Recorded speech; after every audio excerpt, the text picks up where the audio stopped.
ناظرین، اگر آپ یورک ایسڈ کی زیادتی کے مرض کا شکار ہیں تو یقینی طور پر آپ یہ بات جانتے ہوں گے کہ اپنے یورک ایسڈ کو کنٹرول میں رکھنے کے لیے آپ کو ہائی پیورینز والی غذاؤں یعنی کہ مختلف اقسام کے گوشت اور دالوں سے پرہیز کرنی ہے۔ لیکن ایک انتہائی اہم بات جو کہ اس حوالے سے آپ یقینی طور پر نہیں جانتے ہوں گے وہ یہ ہے کہ چاہے آپ ساری زندگی گوشت اور دالوں سے پرہیز کرتے رہیں، لیکن جب تک آپ اپنی خوراک میں ایک چیز کا استعمال کنٹرول نہیں کریں گے، آپ کا یورک ایسڈ لیول نارمل ہونے کے بجائے بڑھتا ہی رہے گا۔ جی ہاں ناظرین، اور وہ چیز ہے میٹھا، یعنی کہ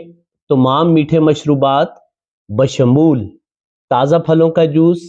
ڈبوں میں بکنے والے جوس، یا مارکیٹ میں دستیاب طرح طرح کی کولڈ ڈرنکس، یا اس کے علاوہ وہ تمام غذائیں اور میٹھے جن کے اندر چینی کا یا شکر کا استعمال کیا گیا ہو۔ کیوں؟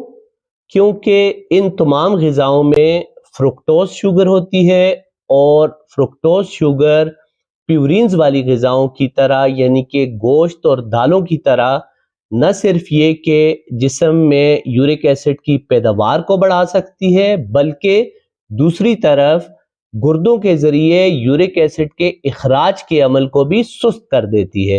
اور نتیجتاً پرہیز کے باوجود بھی یورک ایسڈ لیول کم نہیں ہو رہا ہوتا۔